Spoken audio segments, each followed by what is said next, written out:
Hello everyone. I am in my new campsite. It's hard to tell from just this video image, but I'll tack on some at the end and you can see what it looks like. I'm in Franklin Delano Roosevelt State Park, FDR State Park. I mentioned this before, but it's basically a park that he had named after him because he used to come down here to get hot bath treatments. There's a hot springs here, and he had polio, and they were hoping it would help.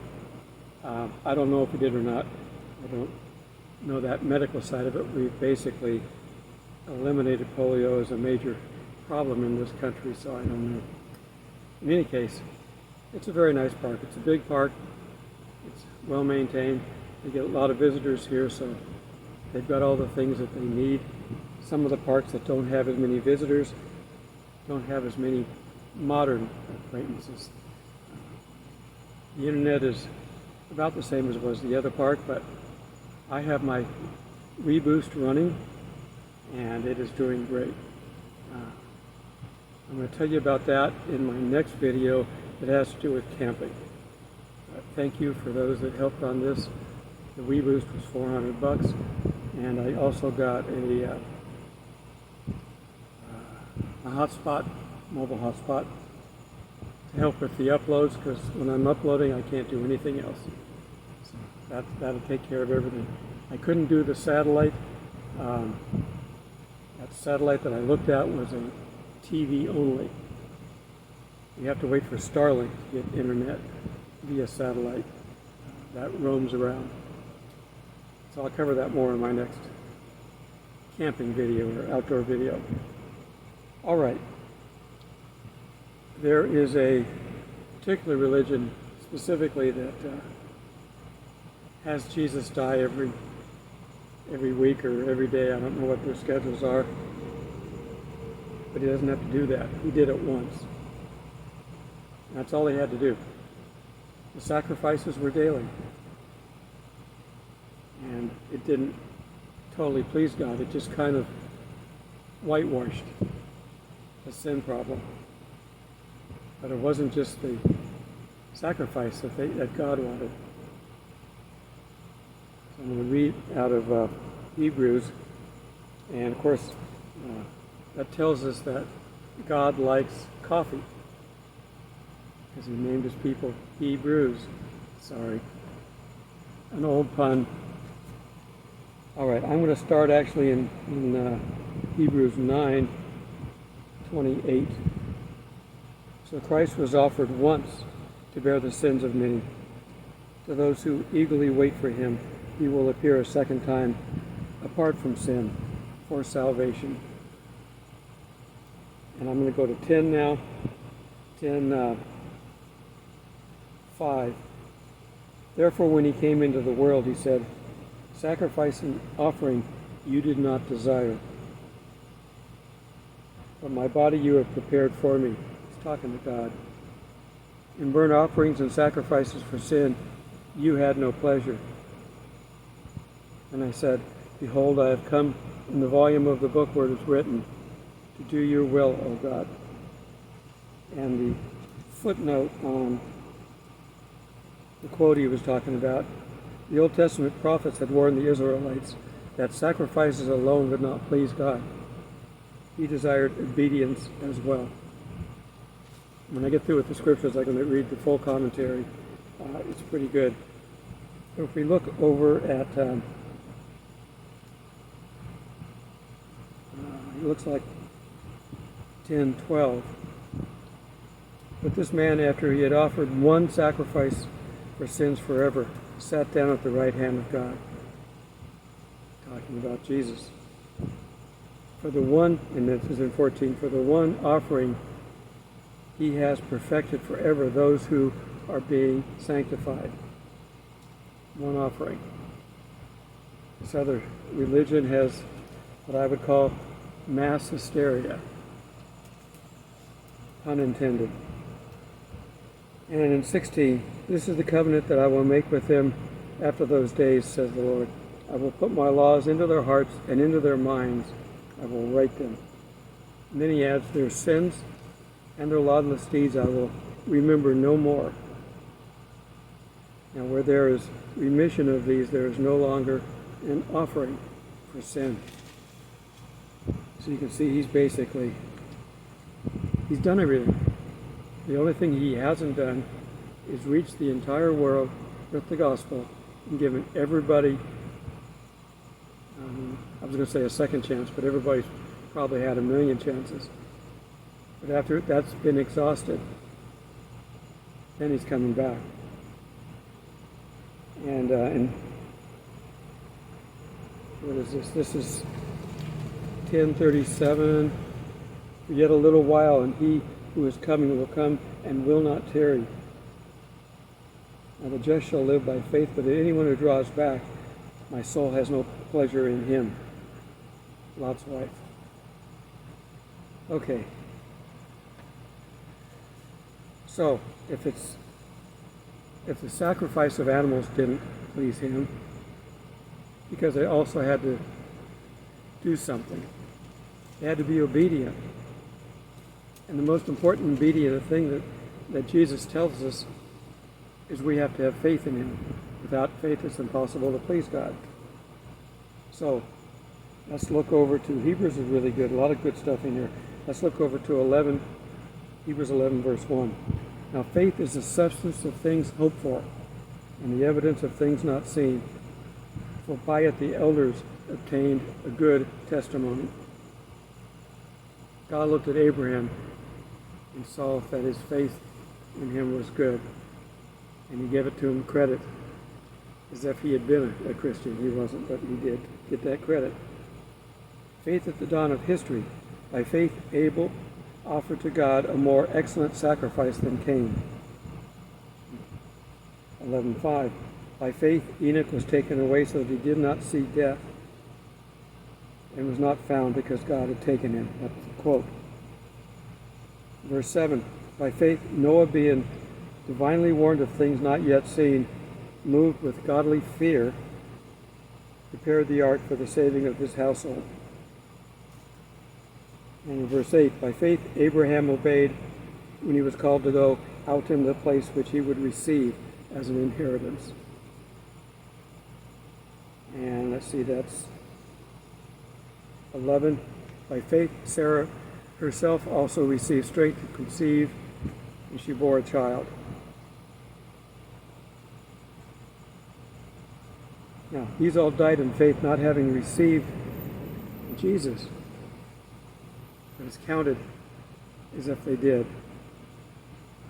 And then, of course, by faith, the patriarchs, Abraham and Isaac, when he was offered up, he was basically told that his seed would multiply and cover the earth. So technically we're all related to Abraham. Okay, and I was going to read that commentary. It says, the sacrifices of the Jewish system just were not enough. They could provide atonement for a time, but the individual had to keep bringing more sacrifices year after year. They were effective, but they were incomplete.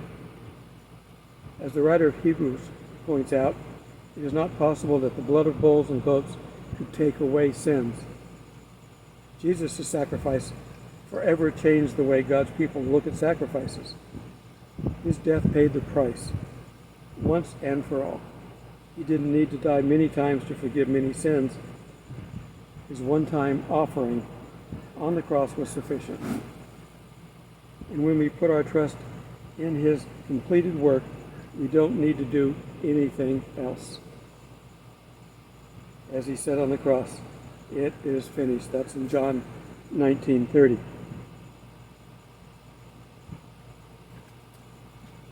There's nothing we can do. If we think we're going to get to heaven by works, what works could we do that haven't already been done? Jesus did everything. As I put up in my comment earlier on on my YouTube channel, I said there is one thing that you have to do to get to heaven.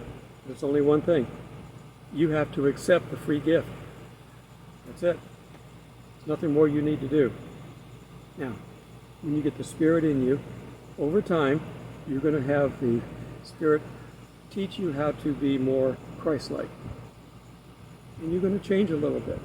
But He's not going to sit there and hit you over the head every time you sin, trying to force you to change. Unless, of course, what you're doing is risky, deadly, or whatever. But He's going to try to help you easily. You know, He's the Good Shepherd. His yoke is easy, and He's going to guide you around. And you don't even have to understand what He's telling you to do. You direct your path. I come out here and I get amongst nature, and I look at what He's created. He's created everything. I look at those trees behind me, and I look at the plants and the animals and the birds that we're hearing. You can't see, but there's a lake behind me. It's too bright. The sun's in that direction. There's fish in the lake. It's a beautiful spot. And that's just the world that He created. And He created us because He wanted companionship. The rest of it, He just hopes we will give Him the love and the care that He has for us. We're not going to be able to fully do it while we're still in our sinful bodies, but it will be very easy when we get to heaven. I'm going to try to see if I can adjust the volume a little bit. I've had a couple of people say it's low. I speak softly, and I've got my air conditioning running right now because it's hot. I just got set up and I just got cooled off enough to do this video. But if this is okay, and I'm going to try to adjust the sound a little bit when I'm editing it. I'm trying to get better video for you, and we're going to work on that. I'm starting to learn how to use the program that's on my phone. It's not as easy as my desktop when I try to edit. I can do my desktop editing anytime, but I don't have room for it. Well, technically I have room for it now, but I'd have to lug it around. And besides, the power supply died before I put it up, so I have to fix it first. And it's an older computer, which means I can't find the power supply, so I'm going to have to order a new one that's got the same compatibility. And I can't find one, so I get a new case. You see where I'm going with this? It just keeps snowballing. God's telling me, just leave it alone, leave it aside. You don't need it. When the snow is pushing up in front of you as you're trying to push ahead, and you can't, and you're going slower and slower, God's putting on the brakes. This phone takes beautiful pictures. I just have to make sure that if there's other noise or if I'm speaking softly, I do have the microphone on. It's right here. But I'm okay. I just got to make sure the adjustments are right. I edit the pieces together. If there's some stuff I can do to it to transition, I can do that. I can put up words on the screen for messages and that. But I really can't do a whole lot more without having a proper editing system. So God's saying this is sufficient. So if you want more, tell God. You get me maybe a new laptop. My old laptop is old. How old is it? It came with Windows 8. Now I've got Windows 10 on it because I know what I'm doing. You can't do that, but I can. So I know how to change the stuff under the hood. But that's how old the computer is, Windows 8. So I need a new laptop, but take it up with God. If He wants me to have it, we'll do something. I might do another fundraiser, but I'm so grateful for the last one. I'm going to get through with this. I'm going to edit it, and I'm going to upload it right here from my campsite. I don't know how to, I got to figure out how to put a picture in, but I can show you that I've got 5G, 100% filled in diamond, so it's maximum because of this reboost. And like I said, I'm going to talk about it more in my next video of some of the technology you can take with you and what you've got to do. So pay attention for that. Episode 1, I think I released today that I'm recording this. And I'm going to do a few episodes, like 1 or 2 a week, just to make sure that I get this out. If you guys really like them, and I can tell by the number of views, I'll do more, or I'll at least continue doing them. I don't want to distract from the messages. The message from God on how to behave and how to love Him and others is more important than how to go camping. Now, it's my feeling, and it's one of the reasons that I'm doing this now, I think that many people are going to be camping because they're going to be homeless. I ran into a lady in the campsite that I was at. For the past 3 days, I've been helping her, and talking to her, witnessing to her. She acknowledges everything I'm saying, and yes, but she's got a lot of trouble in her life and has a troubled past. I don't know how much of it's really sinking yet. But she's there, her friends dropped her off. She's got no home, no car, and very little money. Now, I had a fan that I was using before I got my air conditioning unit. I gave her the fan because she had nothing. And she's in a small tent, not a big one. So I want to pray for her. Her name is Lisa. She needs help from God and anybody else who's willing to. Our past always follows us, and we've got to do our best, because God's forgiven us of our past, to leave it behind. And if He wants us just to go back to a relationship that we might have had, a friend or something, that maybe we burnt the bridges, but He's telling you to go back, you go back, because it's important. We aren't to burn bridges with people. We're to tell them about God and show them in our life what God has done to change us. That's how we're going to help people, by showing them in ourselves. It's like when the blind man was healed, and he went back to his parents, and then the Pharisees went to the parents and said, "Is this really your son, and was he blind? And who did it? How did he do it?" And it's kind of just like, I don't know, he is my son. He was blind, but now he can see. It's a testimony. And I've had a rough past too. I'm not perfect by any means, but I'm not going to dwell in it. I've learned. God has helped me through everything. Now, I didn't do drugs, and I've never smoked. I did have some issues with alcohol and eating and things like that, and I had some other behavior issues. I'm not going to go into it. I'm forgiven. It's gone, buried, never to be brought up again. The only one that brings up our past is Satan, and you can tell him to take a hike, and he has to. By the power of Jesus, he has to. Okay. I don't know how much longer we're going to have to do this, but we're going to have to learn through faith to trust God. We're going to have to know that He's died once for us, and then we got to put that faith in what He did. Like I said, without faith we can't possibly please God.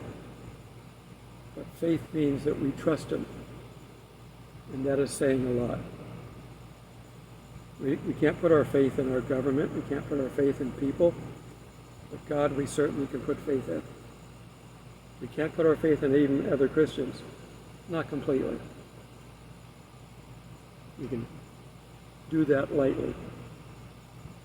And they can't put their faith in us. And God can't put His faith in us. We're still growing. But God is the same yesterday, today, and forever. He can be trusted. And we have His book that tells us everything He's going to do. Now, He doesn't tell us when sometimes, but we know He's going to do it. So we've got that to show that He's got a plan. He intends to help us, to save us, to get us through this. And we're going to be with Him forever. So that's the plan. What He's going to do step by step, I'm not at the pay grade for Him to have to tell me. And I'm not a prophet. I don't know anybody who is a godly prophet. There may be people that say they are, but I don't know of anybody who truly is. We needed to get the world's attention before, but now we have the Spirit in us. We don't need prophets. The Spirit will help explain to us what the Scriptures mean. And the Spirit will tell us when we're doing something right or wrong. That's if you're not blocking it. You can tell the Spirit to go hide in the closet and you're going to ignore him. You can do that. And you pay the price. Trust God that no matter what he tells you to do, it's going to come out for your best interest. He knows us better than we know ourselves. Okay. I'm going to go ahead and wrap this up. I'm going to add a little bit of video of the campsite, and it's up on a hill, beautiful view. If you haven't been to this park, I highly recommend it. And like I said, there's a lake there you can go out and paddle around in. Most state parks either have a lake or a river. That's why they were made a park, because they're in some beautiful country. But while you're here, look around and thank God for everything that's there, because he created it. He's going to destroy it, but he's going to recreate a new one. What's it going to look like? I don't know. We see how good he is. If you go buy a name brand product from a well-known reputable company and they come up with a new one, you know the new one's going to be a good quality too. It's consistency. God will be consistent in the new heaven and earth. The New Jerusalem, it's going to look a lot better than what we see there now. It's going to be a beautiful city, and that's where we're going to have the wedding feast. All right. I'm going to wrap this up. Everyone, have a blessed week. I guess I'm recording this on Thursday to be out on Friday, so have a great weekend. Remember God. I drove by a little church on the way here. I'm going to check them out on Sunday. I found that that's something new that I can do. I hadn't thought about it. Dummy. But God revealed it to me. You know, churches, especially in Georgia, all over the place. In Georgia, there's a Baptist church on every corner. And on the opposite corner is a Waffle House. All right. God bless. Have a great weekend. Hello, everyone. I've reached my new campsite. This is FDR State Park. I'll tack this on to the end of my normal lesson here in a little bit. But I've got a great view. Look at that valley down below. It's a beautiful, beautiful campsite. And I get some pictures once I get in and get my camp set up. But I haven't been here in a long time. We used to camp here with our Boy Scouts. So I'm looking forward to this. This wasn't that far, about an hour from my last campsite. I don't know if I can check in yet, but I'm going to go find out. They have a big visitor center here. This is pretty well equipped with everything. It's called FDR State Park because Franklin Delano Roosevelt used to come out here. We're close to where there's some hot springs, and he was dealing with his polio. He would come here for hot bath treatments. I don't know how much it helped, but in any case, he used to come here a lot, so this is dedicated to him. Okay, I'm going to wrap this up. Hello, everyone. I'm going to put this with the other little short video just to kind of let you see what my campsite looks like. As I'm going to walk in, I'm going to turn this around so you can see the actual site and not just me. Okay, here we are, walking into my site.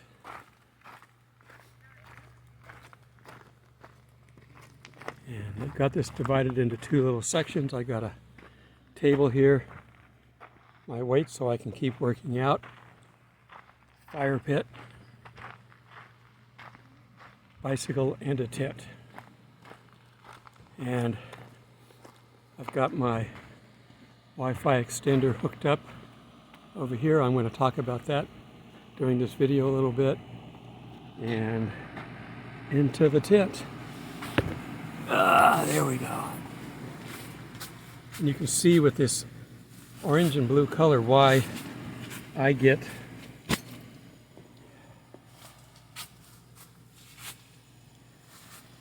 colors on me when I'm taking pictures of me. I got to sit by the window with it open. When I sat against this wall right here, I'm picking up blue coming from all around here. I couldn't filter it out. All right, enough of this. I'll get back to my lesson.